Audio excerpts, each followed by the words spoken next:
Hi, and welcome to Microsoft Flight Simulator 2020. We've got the Cessna Citation Longitude, and we're going to try and show an ILS landing with that plane. I've just woken up, and I'm going to give this a go. If it works out, I'll upload it and record it. We're going to take a flight now from OTBD, Doha, to OMDB, Dubai. So I wanted to try and choose an airport that people are definitely sort of going to land at. And Dubai is quite a busy airport. So we got a departure going through here, the ALSE 1S. And the approach is going to be ILS 12L. It's almost coming in straight off the ocean, so we shouldn't have any problems. It's another good one because we're just coming in off the ocean. And it's also an important airport, which I think a lot of people will want to be landing at some point. So I'm hoping this is going to be useful. I'm going to change the flight conditions because I want to make it as bright as I can for the video. That's the objective. So we'll change it to a preset and we'll put it sometime in the early morning. 10 o'clock will do. Okay, good. So let's give this a go and we'll click fly. I just wanted to show you at least from here on the screen what I've selected. So the ALSE 1S15 departure. One thing I need to change here, I want to do gate parking so I can show you guys the cold and dark start. And the approach is ILS 12L. ILS 12L. Let's give it a go. I'm going to click fly. This plane still at the moment, or in the release week of the plane has a problem with the range, the fuel, how far it can go. So you cannot do 3,500 nautical miles at the moment, and everyone seems to be reporting it. I reported it already. I've just gone back to the forums, and as well as along with other people, and the forums are full of more people even saying the same thing, that it doesn't have the range. So I'm sure they'll fix it at some point. I haven't seen many patches or updates to the game yet, but they have plenty to do, so that's all good. It is putting my plans to use this plane to go around the world on hold until I see that it can do that. So again, it's important that we just took a short flight today. But for the purposes of just learning, we don't need to go too far. It should be about a 30-minute flight. It looks like 26-minute flight or something. So we'll see how we go. Ready to fly. Some things I'm going to try and watch closely in this video myself is just making sure after takeoff we don't exceed the maximum speed of the aircraft. This plane has a lot of power. Get started straight away. We'll hit delete on the keyboard and hopefully it's bright enough in here. It's okay. I'm going to left click once on toggle yoke visibility. I'm going to go down to here. I'm going to turn on the left gen. I'm going to turn the right gen to on. We're going to push the bus tie button in the middle. You can't see anything, but that's fine. One left click on turn on APU generator. One left click on left battery. One left click on right battery. All of that's in position and done. Going to go down here to look at our engines. We're going to first look at the APU. I'm going to switch this twice to start. It'll flick to start and then come back. If it sits on, that's good. Don't have to do anything else. Open this cover on the right engine. Open this cover on the left engine. We'll turn on the right engine first. Click that, so it's run. Left engine first. Click that, so it's run. Then you can close that cover and you can close that cover, and that's all done. We'll have a little look just to see if we've got any movement. We've got 19 and 2. We've got 25 and 25 in the ITT. So you should have something similar to that. And then you're going to left click, on the right engine to starter. So we're just going to get that one going. You can come up here again and have a look. You can see the number moving. Now you can wait and give it some time, but if you just want to know, you can actually click the left one and it will work out. The whole plane will start. You don't have to wait too long. So yeah, 14 and 5. The plane will actually start. Now they probably wait in real life, but if you're in a rush or you just want to get in the air or something, well, it will work out. So that's it. Now the real guide tells you to click, I think, the APU bleed to make sure it's on, but it's already in the on position. So I was just not going to bother telling you guys about that aspect of this. What we can look at though is just up on the roof. on the overhead panel, which I need to get used to saying on the video, because I I just say what I'm thinking. When we're looking over here on the overhead panel, we're going to left click on the taxi light. We're going to put on the rear condition light, the pulse. We'll put on anti-collision lights. We can put a tail floodlight on, and the wing inspection we really don't need. These two don't work, so that really answers that one for us. We can turn a couple of those lights on, and that's all good. We're pretty much all started and ready to go. Now, often there's a little guy trying to push us around without me requesting it, and he's there again today. It's quite quick, this guy. Just as soon as he sees the engine started up, he's off and ready. So that's cool. I think we're connected. I hope we're connected to the internet at the moment. We were able to use the internet. I'm not sure where it's going to tell me to go. This is sort of a very big airport. I'm familiar with it from DCS, Digital Combat Simulator, which I'm sure is quite different in terms of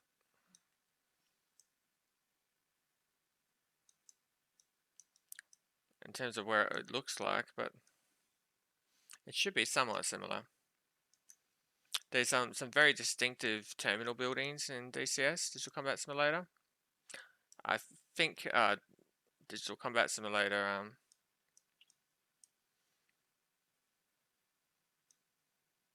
maybe that way, I don't know. Okay, this guy's still very busy, so we'll just wait. What else can we tell you and what can we do? We can go down here, we can click on the timer, and I'll click start. So the timer's going. That's good. We'll click home. Not a lot else I need. I can hit PFD settings. I can change wind to option 3. And I'll click home again. So that's all that. At the moment, with this plane, because we're trying to show you ILS landings, if you click on flight plan, you will notice the information for the flight plan is in here. So we're doing approach ILS 12L today. It's a different plane, so things are a little bit different. We don't have to worry about the radios and comms. Now that's what's interesting about this plane. It should be filled in automatically for us. But what we can do, which I want to show you, is if we go down and we have a look at our destination, our OMDB, we can click home, we can click waypoint info, we can click airport, and we can put in here select airport. So we'll put in OMD and then B.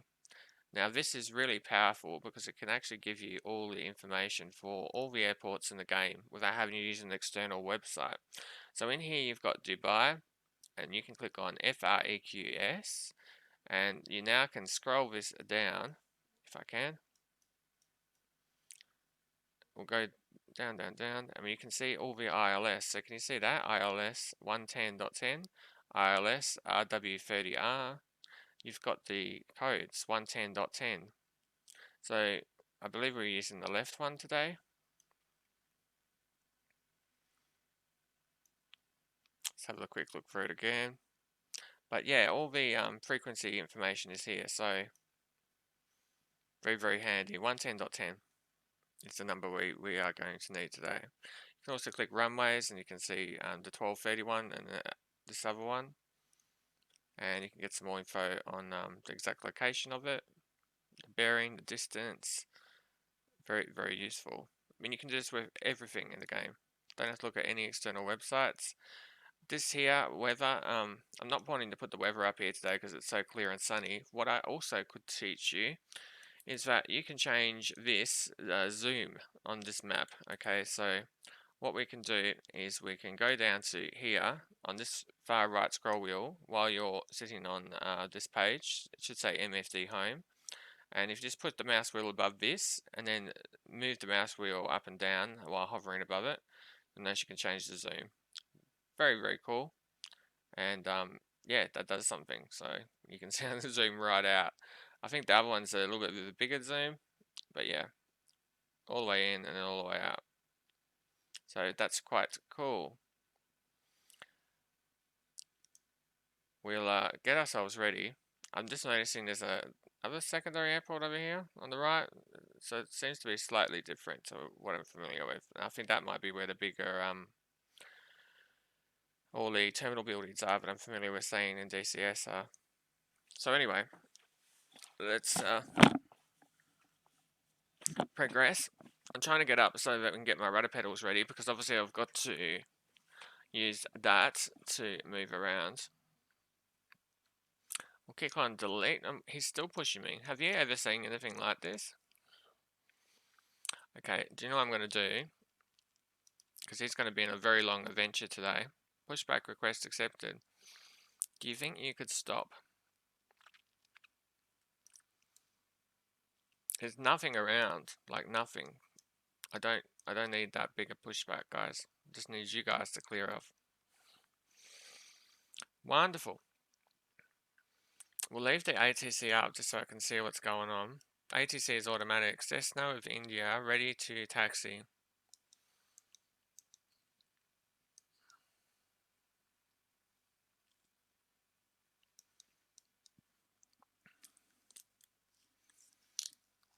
Just waiting for some information here. Hold short.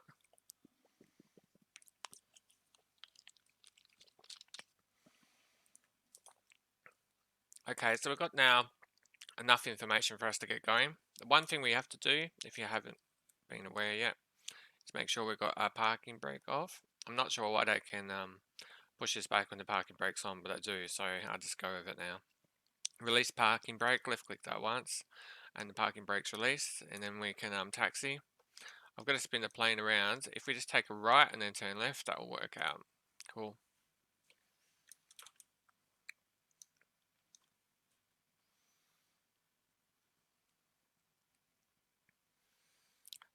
Just have to be with the throttle, you give it a lot of power at first, and then you bring the throttle back again once it's moving. It's a bit similar with the World War II planes. You just give it a little bit of throttle to get the plane moving, and then throttle back again once it's moving, so it doesn't go too crazy. You're just giving it a boost of throttle in the first instance to get it moving. Once you're moving, you're fine.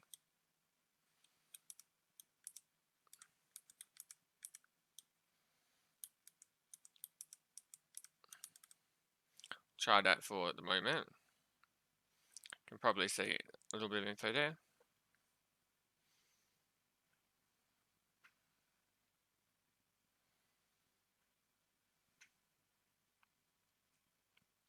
The only thing I'm not sure of is this the runway now? No, it's just a crossover. Hold short on runway 15 via taxiway A. It normally doesn't want you to hold short when crossing, at least from what I noticed. It wants you to go the whole way when you look at these advice. I presume in real life they would get clearance to cross over that runway.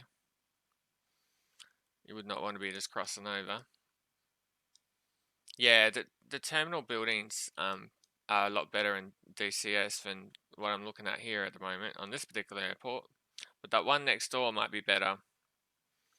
Because I think Dubai was one of the enhanced airports in the game. You know why? We're landing at Dubai. We're leaving from Doha. This is Doha. That's why it's not. There's nothing here that I'm recognizing. All makes sense now. So yeah, this is Doha, which you guys are probably way ahead of me. Realizing what is he going on about? But yeah, so we're landing in Dubai, so that's why I'm not recognizing this airport whatsoever. That makes sense. We shouldn't be recognizing it. But when we get over to Dubai, you should also see in the distance, you know, the Burj Khalifa and all the skyline of Dubai.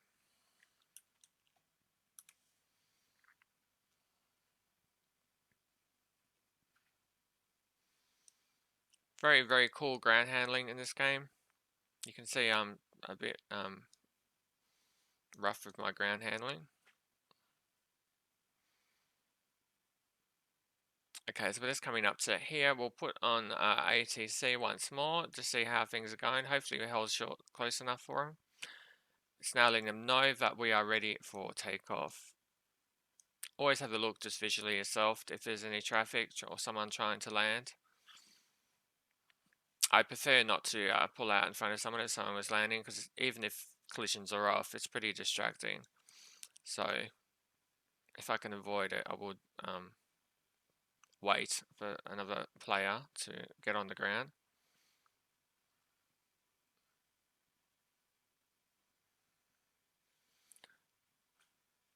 Okay, just hold here for just one moment. We'll be off in the air oh my gosh, very, very quickly.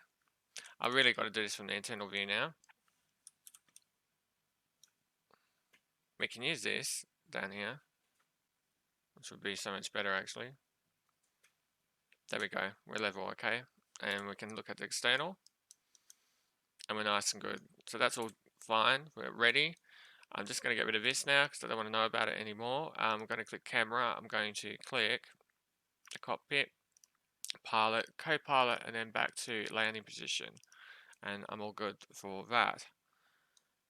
Any last things I need to do? Not really. I mean, you saw the checkup process. Yeah, we're pretty good. So I'm going to now give it full throttle. One thing I could do, before you take off, make sure you got your altitude ready to go. So at the moment, I've just got it at 0. This isn't critical, but if we go and change it to something, let's just make it 15. I think it can hit 15 and go back down again pretty quickly. Actually, we won't even do that. We'll do 14, so that's fine. We've got that now. We're set and ready to go. So when we get into the air, we're hitting what is known as the autopilot button. I'll try and show you. The autopilot button up here, AP, and then we are going to click on the nav button. Now, the other thing we need to make sure of is over here. Can you see down here on the PFD? Says nav source. This firstly needs to be changed to FMS. Okay, so we want FMS, and then once we've got that on FMS, we are good to go back up here. We click air, autopilot, nav. We've got altitude in here, 14,000. So we will initially want to put VS mode on, and then tell it to go up. Clicking on that. VS up. So we're clicking autopilot, we're clicking nav, then we're clicking VS, and then we're clicking up a little bit to keep it going up. There's a few things we're going to be clicking once we've got the plane heading okay and up in the sky. Then the plane will take over for a little bit. We can take a breather. At the moment, I'm just looking at the comm radios. Now, I think I was telling you guys before, you can click on Waypoint Info Airport. We can look at the Dubai. I just want to check our flight plan if I can. We're landing at ILS 12L, and if you want to put in the Waypoint Info Airport, Dubai, I would just put it in again, OMDB, I think it was, and enter. And then we click on frequencies, and we go and have a look at ILS 12L. You'll notice the frequency for that is 110.10. Okay, so we've got 110.10. So if we need 110.10 into one of these radios up here, I'm going to try and choose COM1. I'll click on COM1 up here, audio and radios. Then under nav1, I'm going to put 110.10. So I'll double left click, I'll put 110.10. You've got 110.10. I click transfer. That's now the active code on nav1. So when we need to get the ILS working, we'll change this to nav1, and then we can click on basically the approach button, which is up here. And that's the basics, but now we're just going to go demonstrate it to you. At the moment we've got PFD home, nav source, it's on FMS, and hopefully you've got the skills to be able to get that code yourself. So the 110.10, where I got it from, is from here, OMDB 110.10. Okay, it's all, everything we need is in the actual screens in the game. So we don't have to use external websites if you don't want to, which is great, because I think a lot of people won't want to sometimes. So yeah, that's good. We're going to get up us into the air. That comm radio is 110.10 still, or not? Didn't change. Went back on me. Nav1. Oh, that's the comm one. That's okay. So Nav1 is all ready to go. No problem. Let's get going. I think our gear is down and our flaps are not down at all. I don't think this plane needs flaps, but we'll just give it one flap level and we'll put it back up when we get in the sky. Okay, we're going to give it a little bit of throttle. We'll hold the brakes, we'll give it a little bit of throttle. Just test if the engines are all going okay, there's nothing weird happening. Then we'll give it a little bit more power. We'll just make sure it's rolling for that first few instants. So we're going along okay. And then give it full power.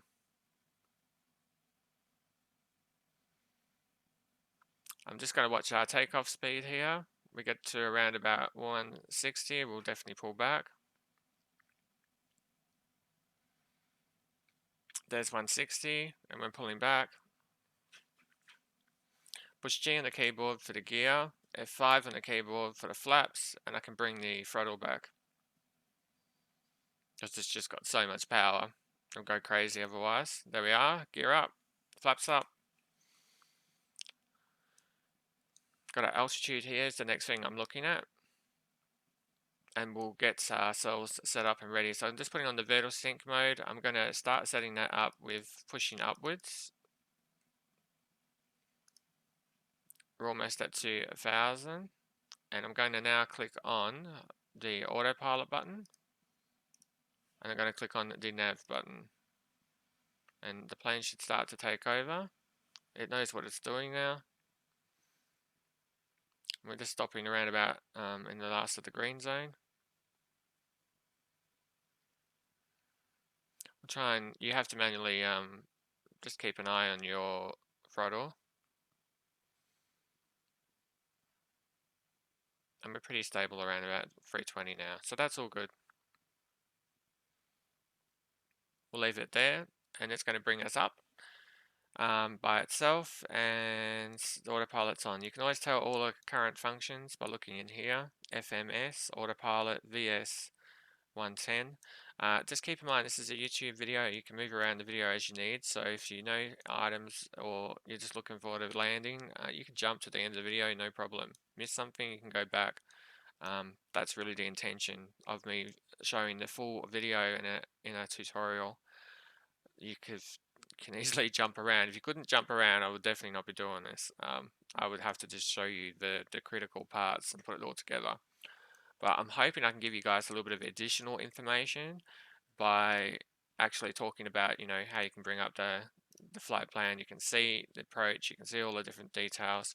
We push V on the keyboard, we will see these waypoints, so the rear-rec, etc. Do a little zoom out. My plane should be okay, I'm hoping, without me having to babysit it at the moment. So we can see rear-rec is the important one here. Rear-rec and UCRIM and then DB. So we can, once the plane's settled past rear-rec and it's on the way down, we can hit the approach button. It'll be okay.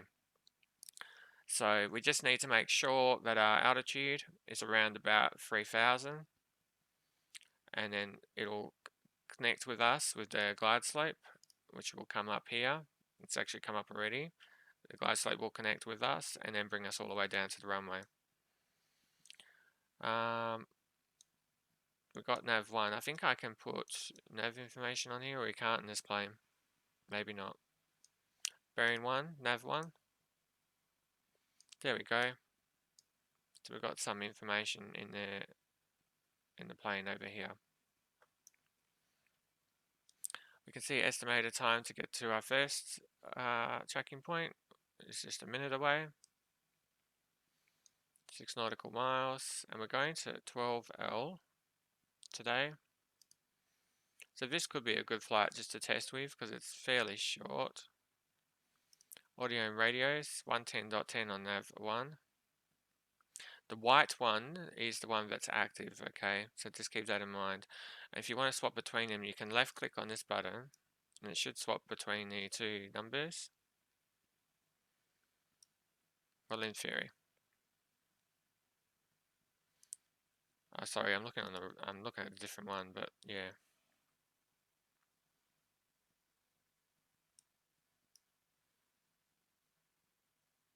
Well, I'm not sure how you swap the numbers, but the other way you can do it is you just double left click, you put in the number again, 110, 10. hit transfer, and now both of them are 110.10. Okay, so there's no way it can do a different number. And we just need to know we're using the nav1, which we've got over here. It's now got it as 18.8 nautical miles or something, and we've got to change our nav source. We have to change approach mode, and we won't have vertical sync at that time. We'll have alt hold mode because we'll be sitting at 3,000. I don't know if we're going to have enough time to go up to 14,000. This is quite a short flight. Have a little look. I'll have a think about that. Maybe you'd absolutely have to start descending by there. So I don't think we're going to go that high today. We will tone that back a little bit. Well, we'll make it 8,000. So it hasn't got very far to go. I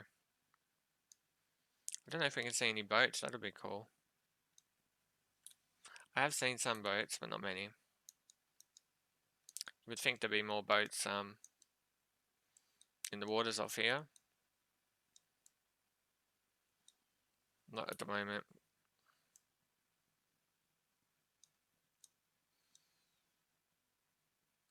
The speed's good and altitude is fine. It's heading on the path we need to go at. There was a trim button in the TBM, but you don't have to worry about that up in this plane. So there's just, yeah, there's no button that you have to worry about up on the overhead panel to click for that. So I mean, every plane is slightly different. One thing we can click, and I want to tell you guys about, and someone also I think mentioned it to me in the video.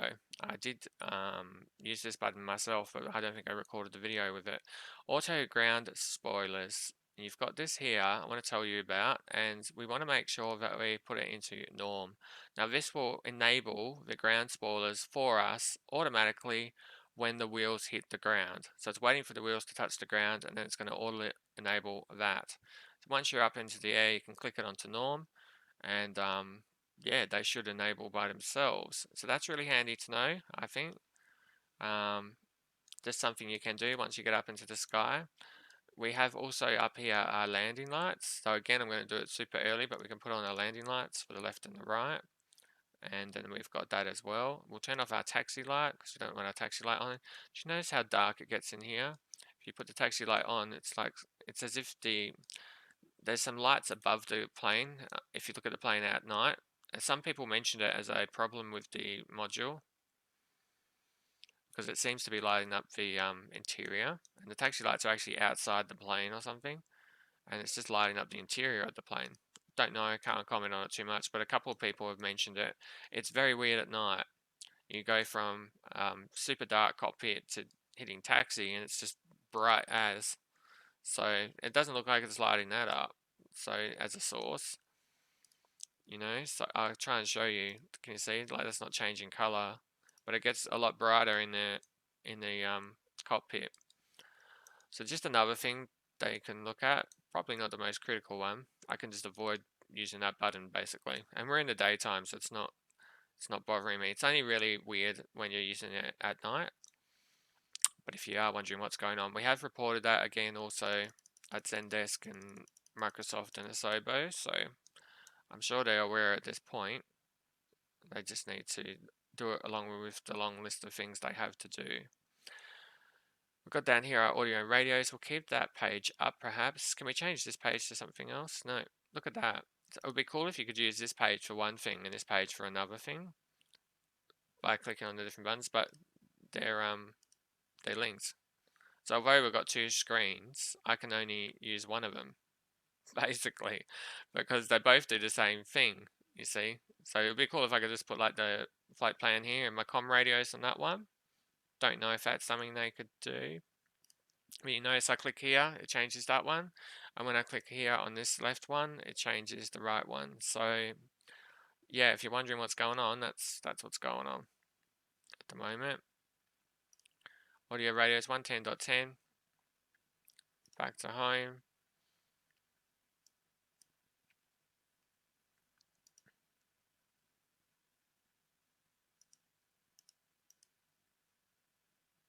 On 10.10. We've got 110.10 in there. I think we're showing that a few times. We're sitting nice and stable. Now, because the vertical sync finished, reaching 8,000, it stopped and it's put it over to altitude hold mode.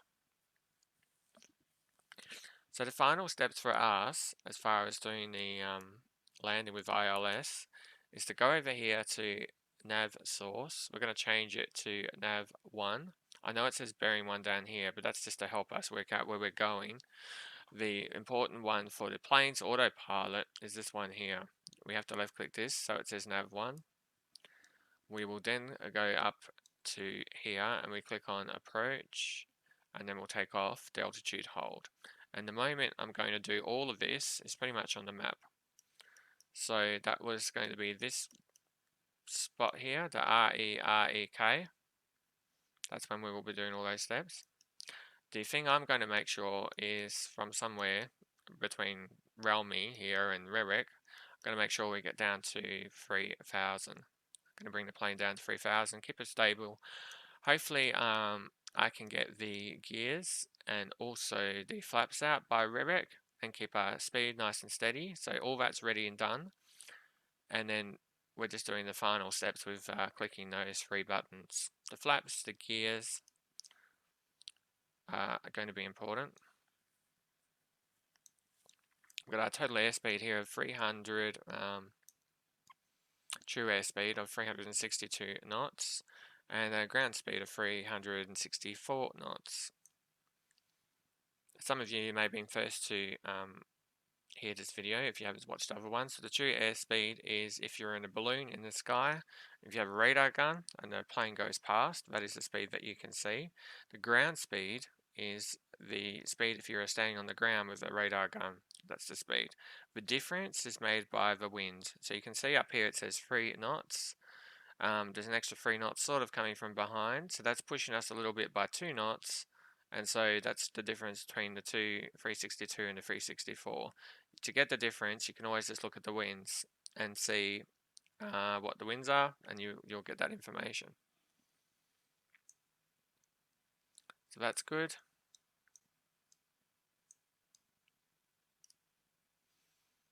On 10.10.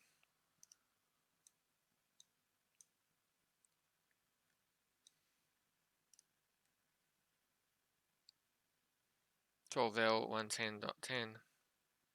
ILS for Dubai International, OMDB.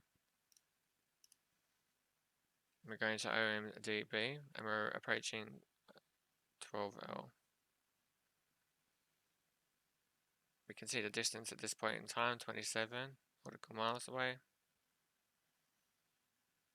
from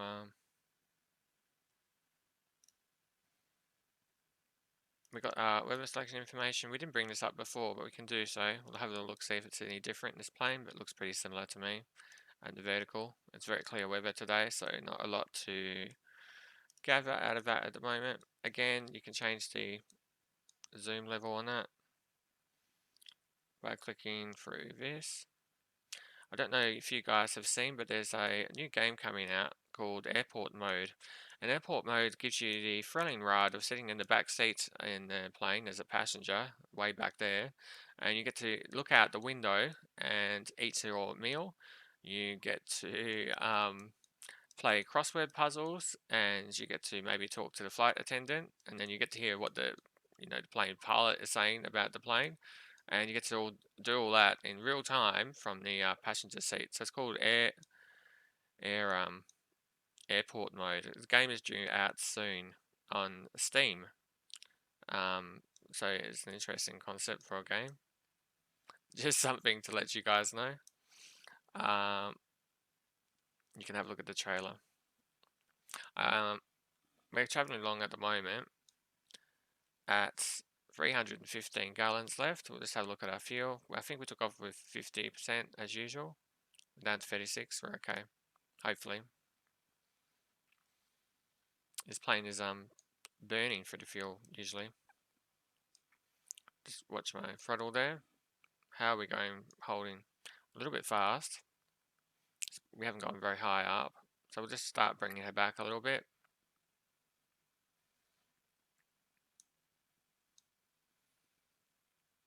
a bit better. Outside air temperature at the moment up to 8,000 is 4 degrees Celsius.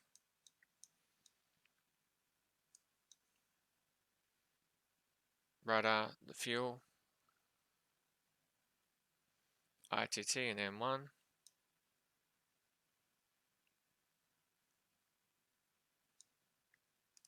Comms and radios 110.10 is all set in there. We've got a nav2 as a backup, should we need. I don't know what these fuel boost pumps do yet. I've been wanting to just try it for fun. But I'm going to spend some time and just find out exactly what the left engine fuel boost pump and the right engine fuel boost pump would do. Perhaps it could be an emergency if you had a dead engine and you need to restart it in the air. But I'm only presuming at the moment. I need to do a little bit of research on these two buttons. A lot of the buttons here don't work, like this in inoperable. So obviously we can't use them. But for the buttons that do work, it'd be nice to know exactly what they do. Again, this one's inoperable. This is your rudder and stuff, which you can use already. This one I know doesn't work. So yeah, there's just a few switches and things which don't work. I presume this is your rudder pedals, the left and the right. They would turn that to go left and right with the front wheel.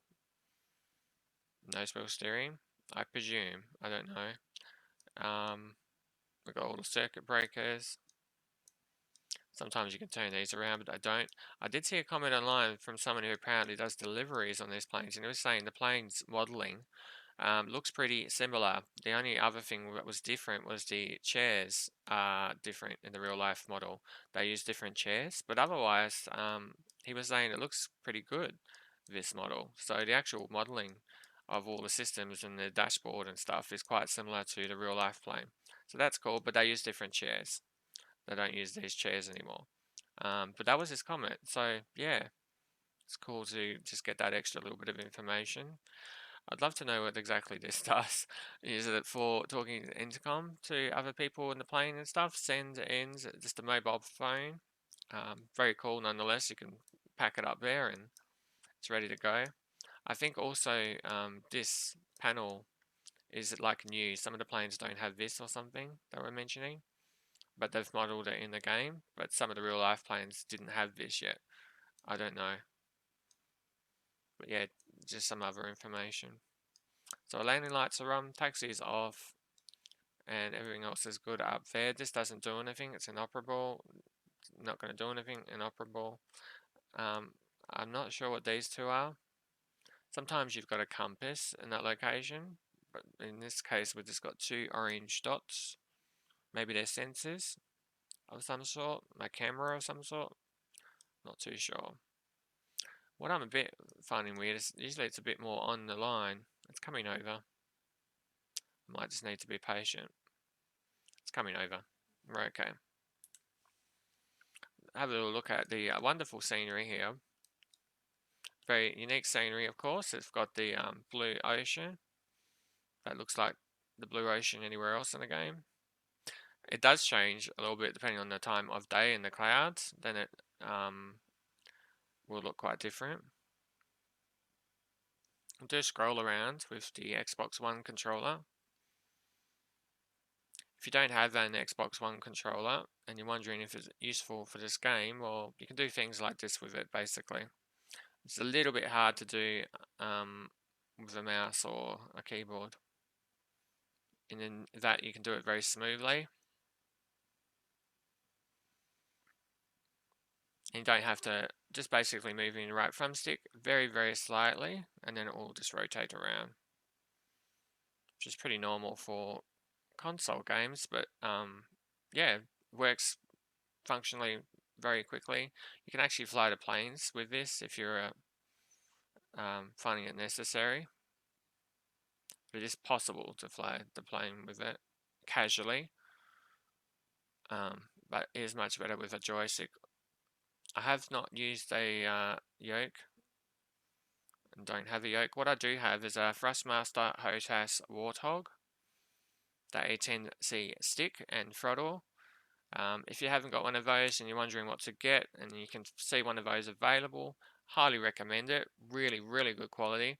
The big advantage of them, I suppose, is the throttle is quite good if you want to do air-to-air refueling in DCS, Digital Combat Simulator. You really need good throttle control, and this is good enough to be able to do air-to-air refueling. So that's sort of my benchmark test of whether a throttle is suitable to be used.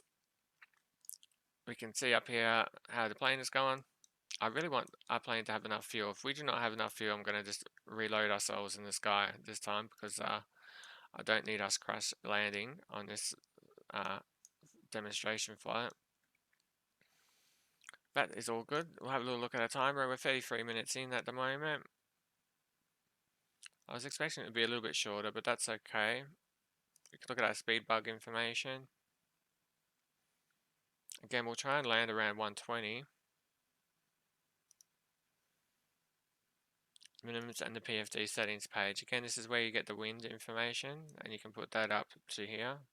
You can change it to the other options, but I just think option 3 is the most useful. But if you want to know 3 knots that way, okay, sure.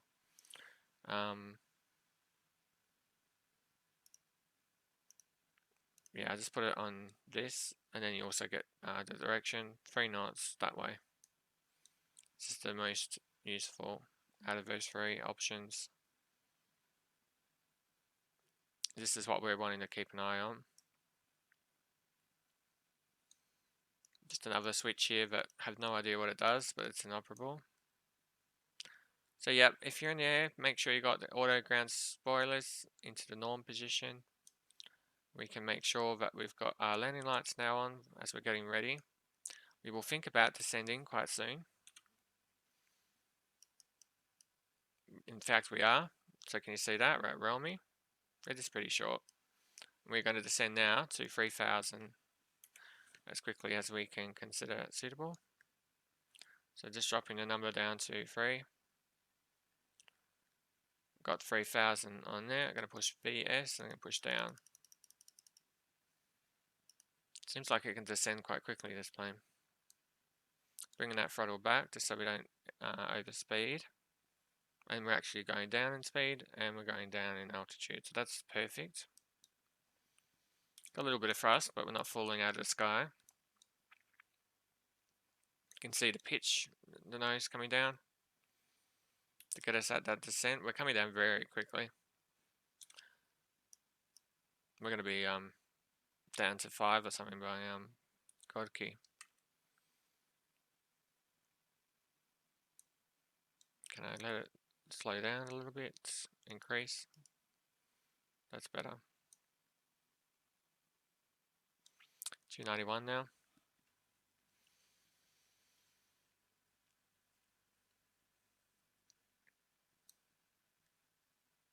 I'm not sure why, but sometimes, I thought this timer here was a dual up of this, and I had seen this working before, but at the moment, as you can see, it doesn't seem to be changing that number.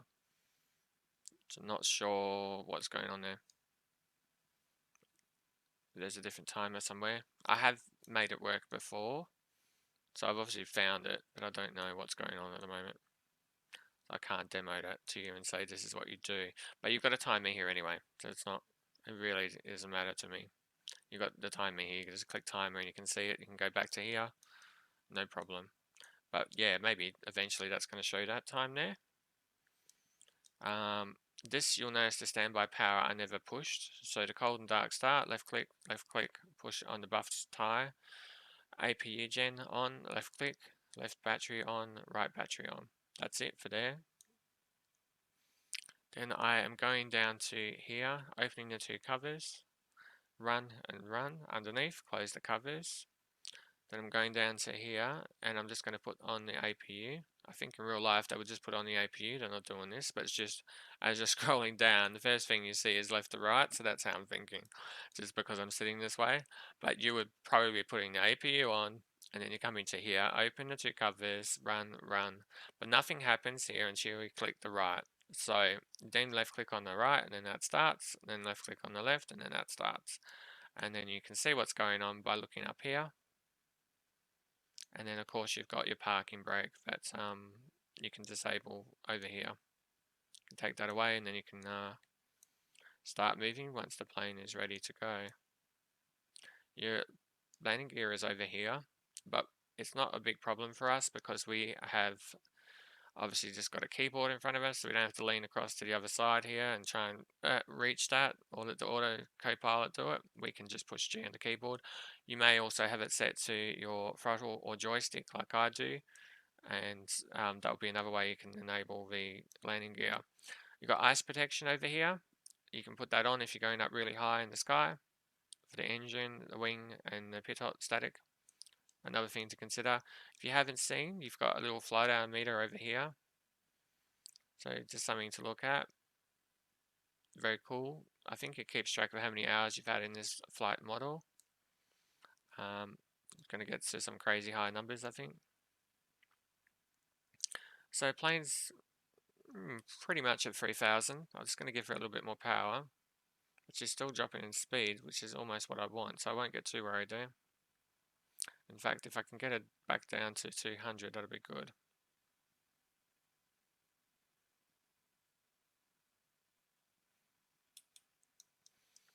Coming along, can't see any land at the moment, but it will come up quickly. There we are. So we will prepare our gears and stuff soon. Just going to keep an eye on these speeds. Altitude's good. Autopilot, nav mode, and the alt hold mode. We will find out if this code we have is correct very soon. For nav 1, 110.10, it appears to be correct. But again, I haven't landed at this airport before, so I'm sort of doing this deliberately to force myself to make sure what I'm showing you guys works. I have landed here heaps of times in DCS, Digital Combat Simulator, but yeah, I have not done it in this. So we got 110.10 on runway 12L.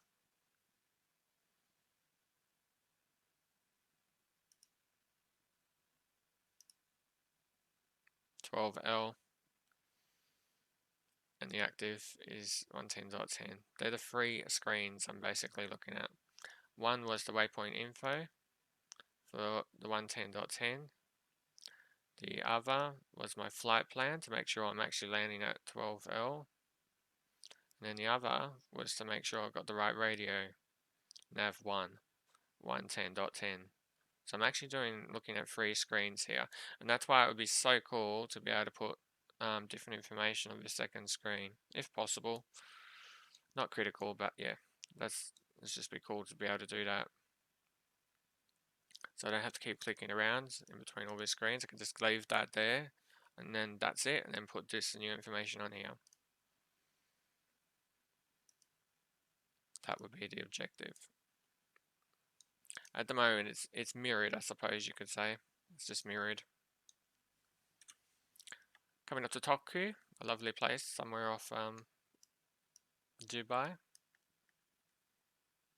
in the Persian Gulf. Of course, up to the north we've got Iran, and then we've got the United Arab Emirates down here as part of Dubai.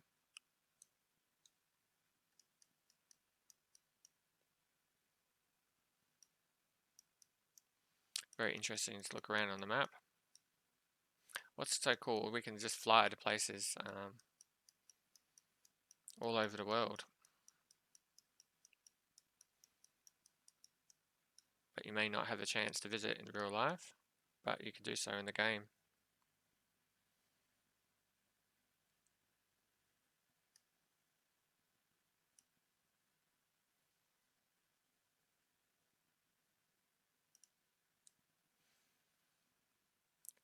It's taking a breather. We're coming up towards where we need to be. I could put your comm radio information here, but it's a bit more critical for me to have this screen ready with the nav source, so I can change that. Some of the other planes, you can push buttons below here and change information. But the way this is set up, I don't have that opportunity. I found a lot of these buttons are largely not functional. I did go through them all, and see, inoperable. Yeah, and you can click them, but they're literally not doing anything. Com radial nav is inoperable, so if we can get something functionality into them in some way, that would be cool. She's just cruising along at 195 at the moment and 3000. Very stable. Won't be stable once I load those gears. It will not be stable then. But we are at 3000. Just check my fuel. We shouldn't be burning too much. I'm not going too hard. We're just over half. And we're over halfway towards our destination. So we're good. I will be surprised if we run out of fuel at this point. I'm always looking for free greens. This plane's just got this word here, gear up, gear down. I got no other free greens anywhere to look for. So yeah, just that. And if this screen died on me, it's got a lot of critical information on it, and I have no way of putting this information onto here or onto here to take advantage of the second screens. So yeah, surely there's a way to do that normally. But you want to be able to put this information onto that screen or that screen as needed. Sometimes there is like a split button. You could put halve the map and put some of this onto the left and some of this onto the right, or especially just the engine. All this engine information is what I want to take from this screen. The map we can live out, that's fine, especially in the game because we've got this, and I think in real life they've got some other external apps that they can use, but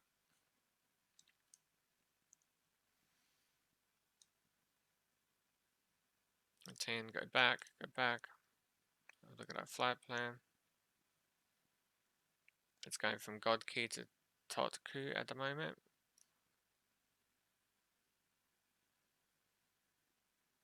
Just keep an eye on our radios, we'll leave that up. It's just cruising. Still can't see anything, but we are quite low, 3000. But you would think maybe we could see a boat somewhere. I don't think there's any boats here. It appears.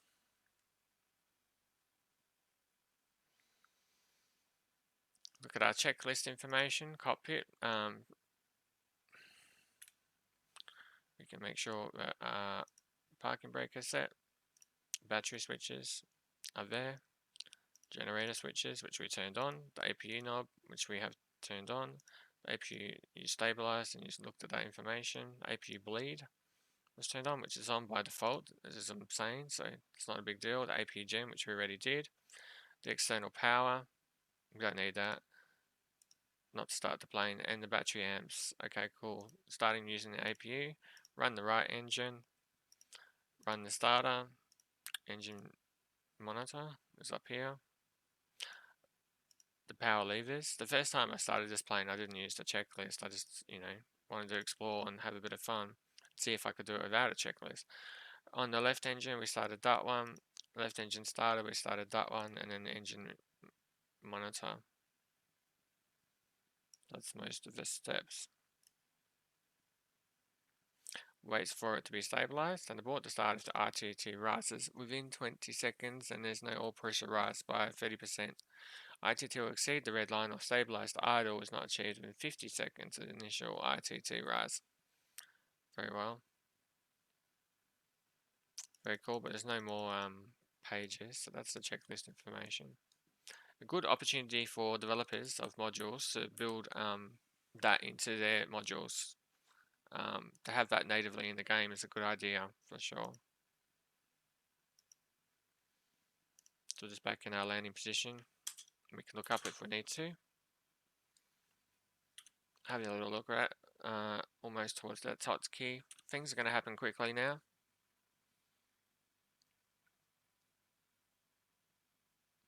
About a minute away to that next tracking point.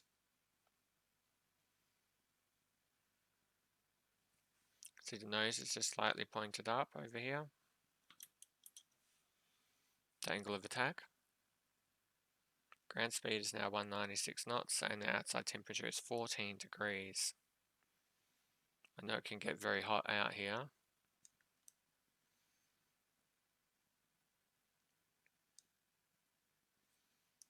We're ready with that information. We can see all that there. Plane is traveling along. Probably take a small turn soon. Very tiny turn to the left, if any. Does it still got a path?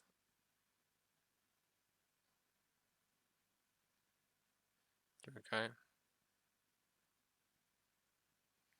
Just got up to the next one.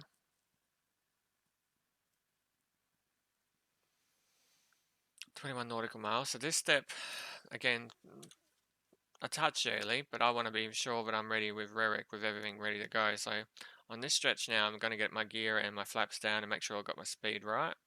I'll probably get the speed to about 160 and try and get it down to 120 when we get to RERIC, and just really watching it carefully then. So at this point, and through to here, I'll try and get that speed down to 160 just through there. Let's go. So we're going to now drop our gear. I've got to watch this carefully, and I'm going to get our flaps out, okay? They're the two things I'm about to do. The flaps, which is down here, I'm going to put that to all the way, and I'm going to put the gear down. This plane's got a lot of power, so I'm not too afraid of giving it a few things to deal with. Gear dropped, and flaps down, and then going to give it more power. It looks like we've caught it about 170. We just dropped a little bit, and we'll bring back that throttle now to recatch, to not overdo it. And we'll have a quick look outside. We can see our gears are down, and we can see that our flaps are down. They're usually the internal ones, and they are on this one. That should be the aileron. This should be the flaps. If I I won't touch it because I don't want to touch it. Well, just the 160, going to give it a little bit of power so we can hold there. And I'll try and bring it down to 120 soon, but just for the moment. So we're stable. We're good. 3000 at 160. FMS autopilot is on. So that part of this is now catered for and done. Always important. Still make sure that's on. We're going to change this to nav 1. No data at the moment. If there's no data in here, there won't be much point me activating it. I will have to do a loop or work out what's going on, or re-record the entire video after I worked out what's going on. Do have a backup plan, and that is we could put nav 2 in. You can push in nav 2. You can put different information into nav 2 if you needed. That's a backup plan, so we can look at to see if they populate. I'm not expecting any info until we sort of get to RERIC. Then I'm expecting info. They should fill up these fields, so no data field. 3000, it's looking a lot more stable at that 3000 now. The angle of attack's still pretty similar, about 160. It's putting the nose up a little bit to try and keep us going. It's a little bit slow to be doing 3000 comfortably and holding with a gear down and the flaps down. It's doing masterfully well, actually. There we go.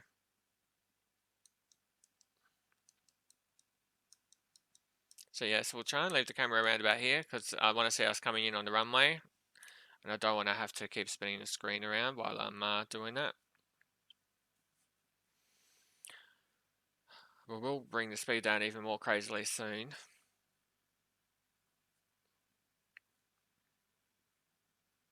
Probably just towards the bottom of the green zone, maybe 140.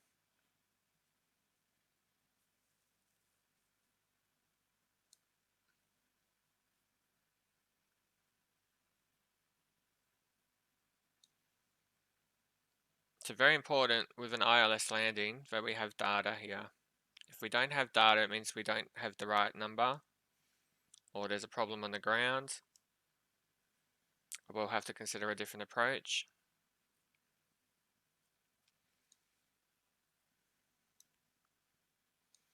14 degrees.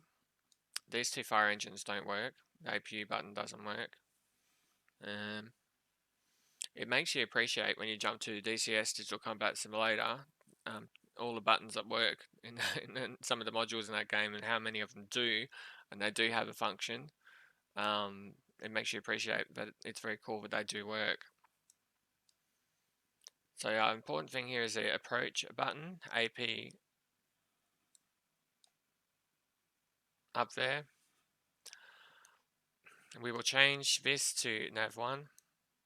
We will change the button approach. When we click approach, nav light will go out, auto light stays on, and then a few seconds after, we will click the altitude hold mode button and take that off, just so there's no reason for it to stop us from going down.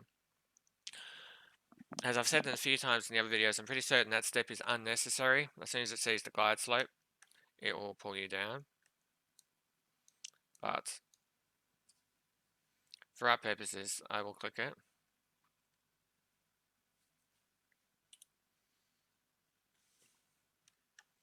If the plane was not holding steady, I wouldn't want to be disabling altitude hold. But usually by that point, the only thing we're going to be doing is coming down. We need to know that we have data here, and we need to know we've got the glide slope. That glide slope will come up once we put it onto nav1. But it'll only be useful to put it on nav1 when we've got data in here. So that's what's good about changing your bearing information here to nav1 in preparation and the bearing 2 in preparation. So we'll look at our timer. We've done about 54-minute flight now. It's turned out as a 54-minute flight. Coming up to RID app, and then we'll get very busy just after this term, because this is when everything happens with putting on the but you can see I've reduced my workload because I've already got my plane, you know, with the gear down, with the flaps down. And if you're just learning, you can get some of those things out of the way a little bit earlier. I think some of the other recommendations are for you to, you know, turn it on at the accurate moment. And if you're just learning, it can be just too much to deal with. You end up landing without no gear down. So I guess I'm just showing you guys to get it all ready and out of the way. That way you're not stressed when it comes up to the actual landing itself. You're reducing your own workload so that we have a successful landing. We don't have any mistakes. It's very important that we get that gear down. Still holding 160 and 3000, nice and stable. And if I put a timestamp down to say when the ILS landing is, which I'll do in the description, it will probably be from this sort of point on. You'll be joining the flight sometime after this, and then this will be the ILS landing part of the flight. But you've missed a lot of information that I have gone through if you just looked at that. We've missed the cold and dark start and how to use different buttons, and you know, there is a few things there.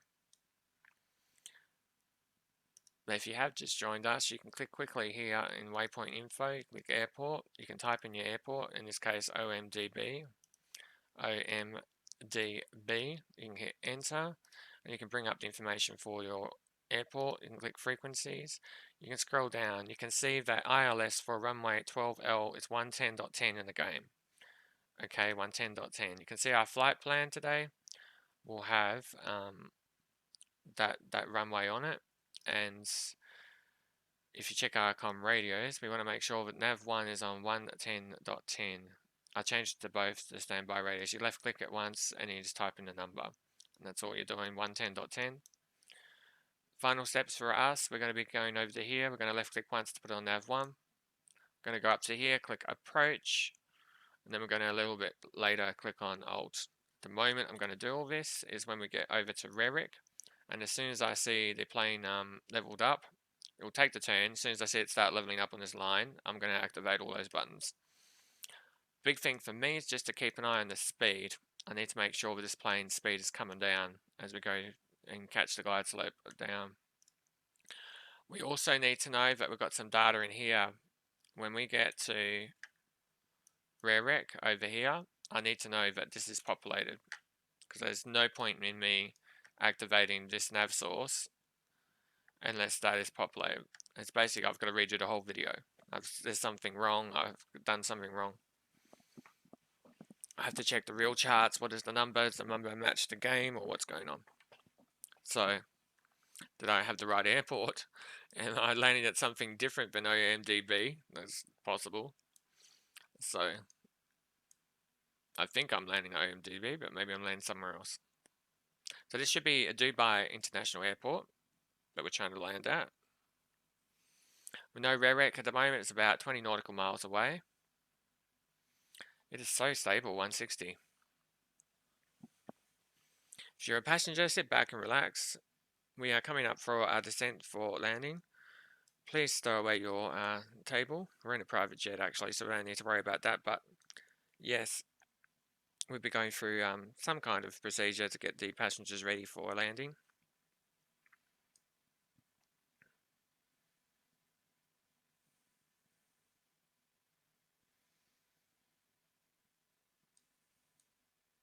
None of this is needed.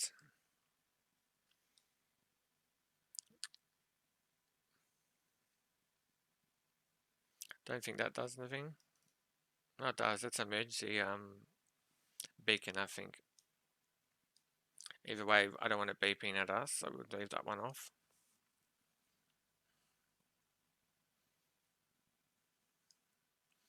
And we can tell our gear is down from here without looking outside. Our flaps. I will look outside just because I want to know if we can see land. Can you see out there in the distance? And also over there in the distance, maybe that.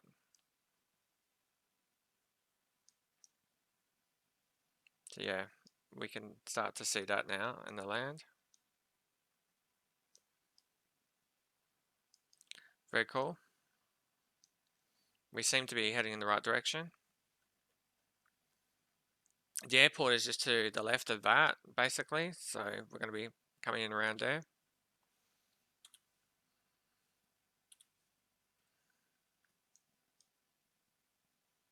Push delete on the keyboard, we're back to here. Redap, going over to Revrec.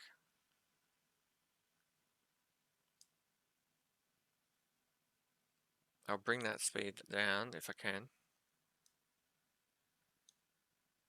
Let's see if we can get it to fall. Slowly falling now. It's fine, just got to keep an eye on it. 155.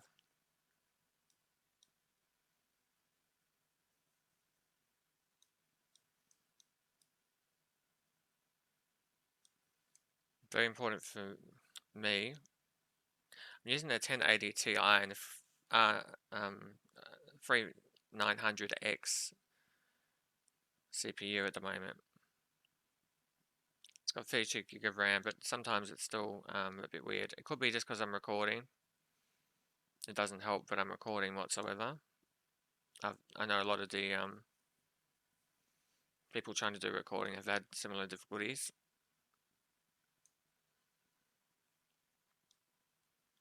It's mostly okay though. It's not unusable whatsoever.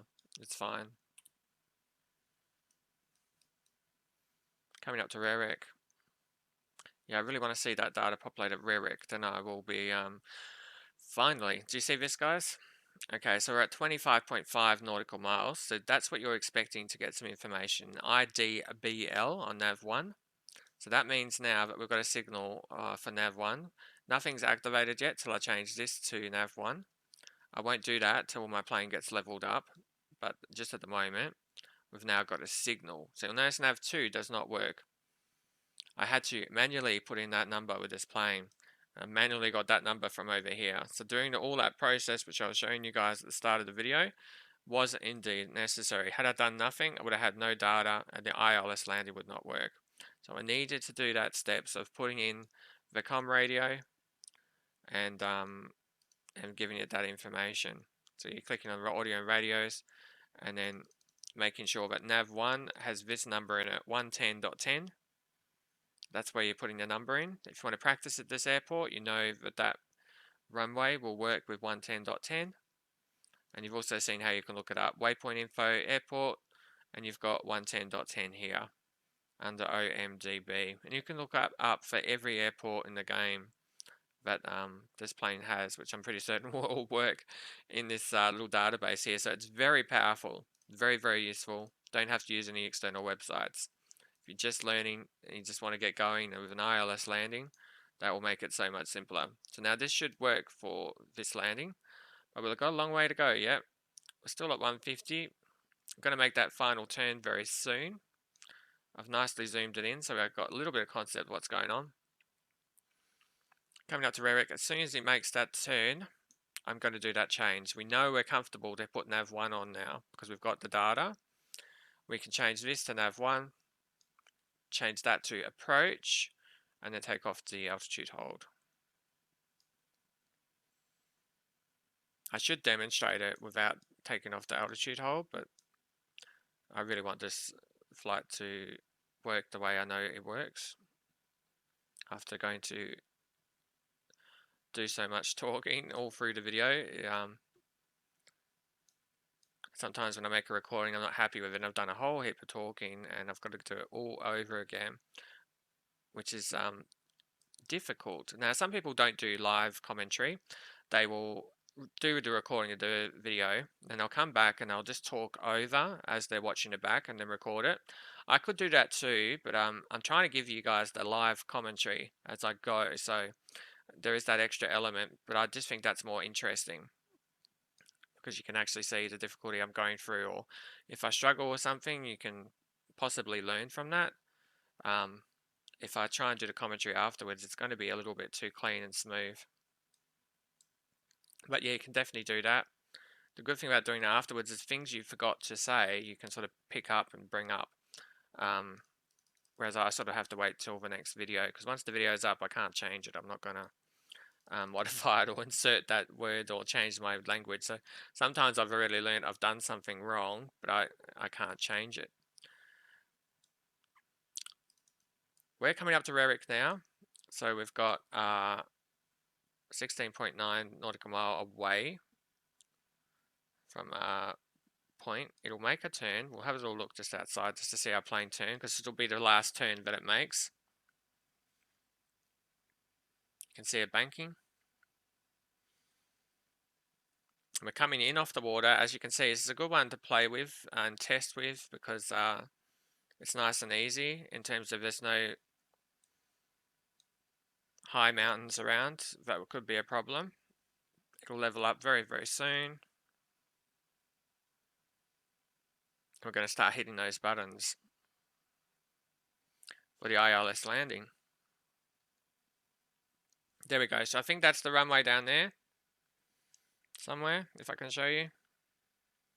Bit hard, but somewhere just down there is our runways. We seem to be relatively lined up, so I'm happy now to switch firstly this over here under PFD home to nav1. So nav1 has changed there. It'll start connecting with that. Then I'm going to go up to here and I'm going to click approach mode. So now approach mode is activated. So those two things are now activated. It says Alt GS. You can see a glide slope information here. You can see our current altitude. It's above us at the moment. If I click on Alt, I'll remove the Alt hold mode. It's doing 150. You'll notice we're still stable at 3000 pretty much. I don't mind if it drips ever so slightly, but it's important that when that glide slope comes down, it will collect us and then drag us the rest of the way down. We're a little bit higher than us at the moment because we're still a fair way out, which makes sense. So it's coming down ever so slightly. Yeah, because I got rid of the altitude hold mode, but just keep an eye on that if you are going to release it. If it's like this and it's so stable, no problem. Very easy for us to bleed off that last speed, I think. Although we haven't got much capacity, what we do have extra is we've got speed brakes here. So they're an extra little thing that we can put on to help slow the plane if we're having trouble. And it's actually a good feature to have. speed brakes, so it gives you another thing to work with. Some of the other planes don't have those speed brakes, and I'm sort of looking, where is my speed brakes? So I'm playing DCS too much, Digital Combat Simulator, and you can slow some of those jets really, really quickly. So yeah, you get to your smaller planes and you don't have that. So we've got that extra possibility. Now, I'm just wanting to point you out, can you see the little green dots coming down to us? So very soon, it's now going to pull us down. I'm not actually touching anything at the moment. No joystick, no throttle. It's just gone down by itself just then. And this is the ILS Landing, everyone. This is what's going on. You can see it's just bringing us in all by itself. I'm really showing you how to do this with the easiest workload on you, especially if you're learning. You can see it coming in. A few people now have requested for me to try and do a talk through of the process. So to do this, again, all I did was change this to nav1. I made sure that we had some data in here, which made sure that we got the right code in the system. Then I went up to here, I clicked on approach, and I took off our alt hold mode. So it's just all it's got at the moment is autopilot on and approach mode on. And my workload is not very high because obviously I've got time to talk to you and give you all these sorts of information. Now our speed is going up, so we are going to watch that. Again, like I said, we've got the speed brake if we have to. Probably won't need it because I should be relatively on top of the speed, but we'll see how we go. So it's pointing the nose up a little bit because our speed's coming down.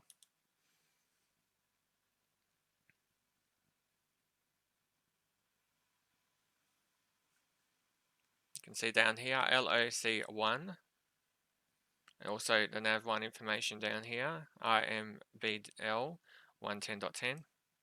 I wanted to choose an airport that you guys are probably wanting to land at as well in this tutorial video, so I thought I would choose this airport because it should be an airport that you may want to use at some point. So now you've got like a video reference for this exact airport rather than an obscure airport that you may not visit. And it's good because we're coming in off the ocean. We've got some very cool scenery. Looks like it's doing pretty well. This is more of a precision approach, so you should find it very accurate with this one. It's looking pretty accurate to me, that there.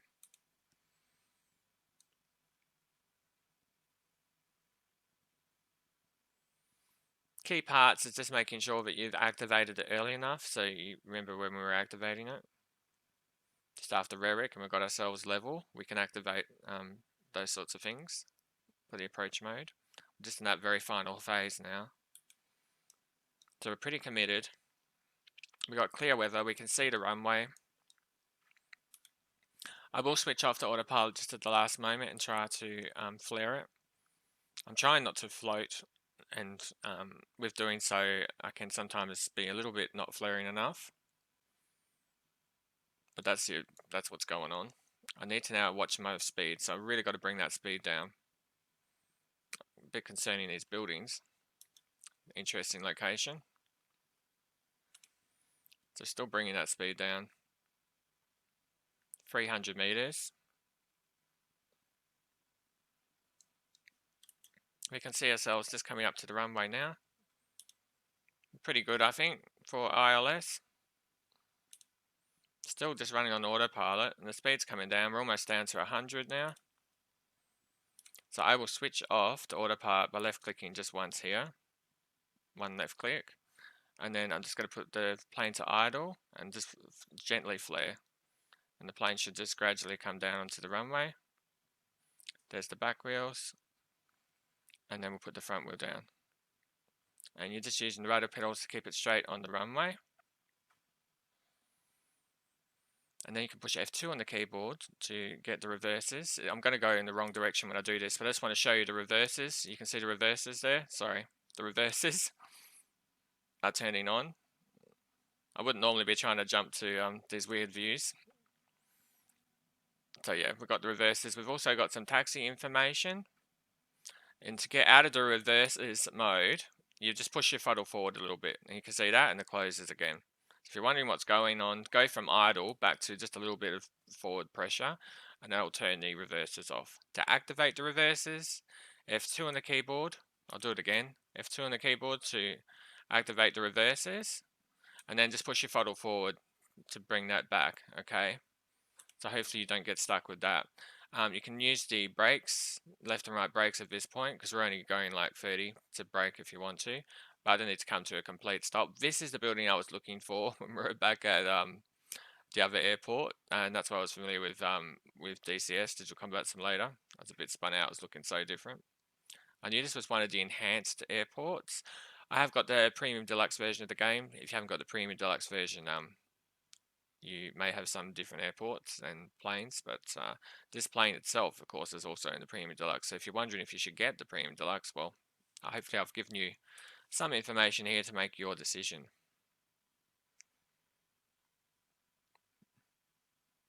So we'll just gradually come along.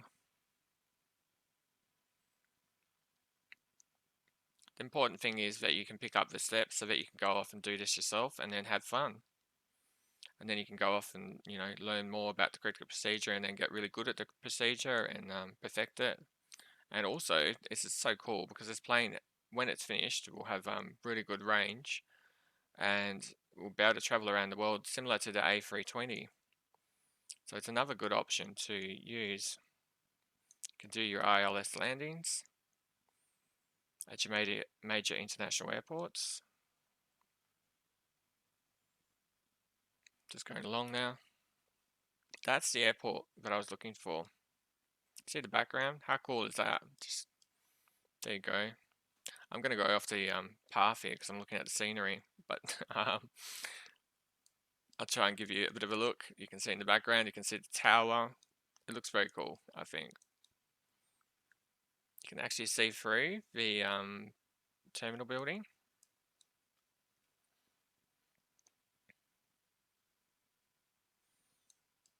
One thing we can do now is we can just bring our flaps up. So F5 on the keyboard to bring my flaps up all the way.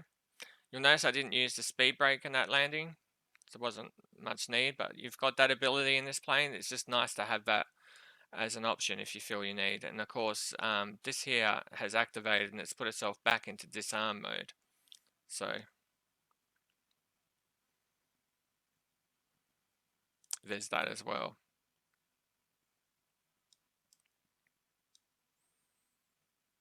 What else can we do? The lights up the top. Well, we could change that. I'll try and move it around with the taxi light on. The taxi light's horrible though, so I'll just take the landing lights off. Have we come to a complete stop? Okay. There we go.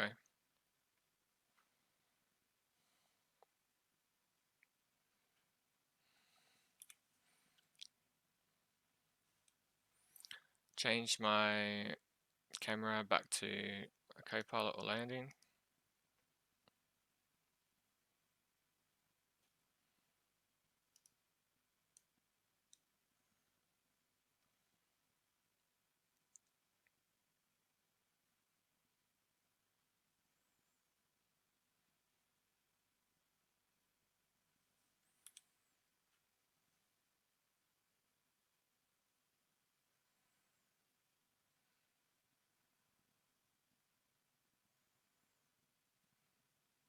Got another player coming along, but I'm just following my blue line, so at this point I'm just going to go with it.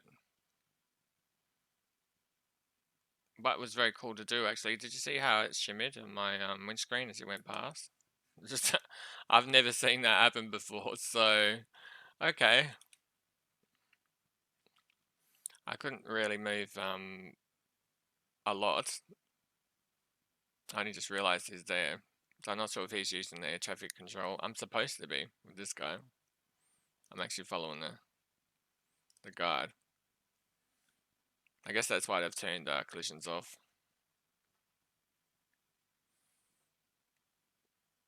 Probably a good idea, especially for the release of the game. But it would be nice to have it in group only mode, and an option to put collisions on, so we can do formation flying and stuff like that with collisions of some sort. It doesn't have to actually have damage model. You can just have the screen where it says sorry you crashed. But it will let you go closer to each other without the other player disappearing on you. That would be cool. So I think this game's quite capable of it. Seems to be very suitable. Servers have been seemingly holding up okay. I know people had trouble installing, as did I.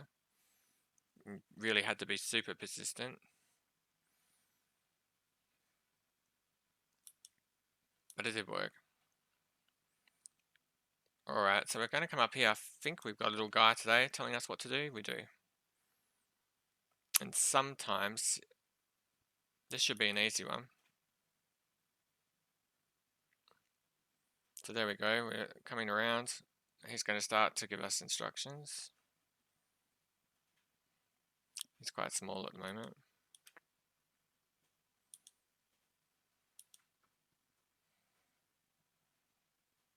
And now just straight in.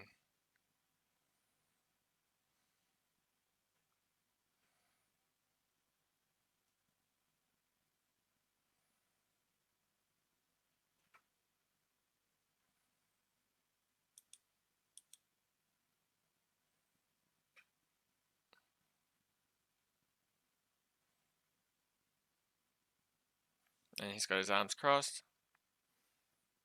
I'm done here. I'm going to put the parking brake on. And that is the ILS landing for this plane. I hope you found this video useful. You can turn the engines off.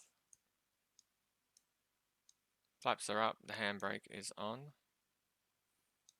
We can make sure that the APU is set to the off.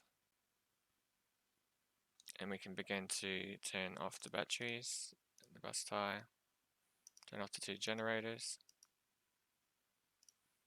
and turn off the APU gen. And then we've got a shutdown of some sort. You can hear the lovely motors hovering down. This guy's very patient, he'll be there like that for quite a while.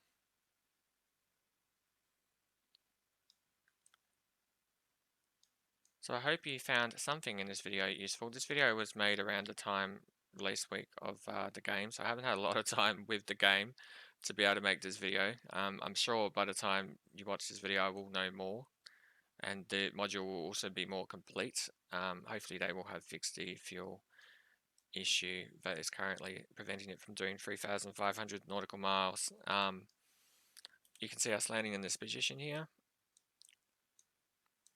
If you are not using these blue dots to get yourself to your targeting spot, I recommend it. If you're just learning and you just wanting to know where to go, that's a good idea, I think, just to help you. Something else you can consider putting on. Feel free to like, subscribe, and comment on the video.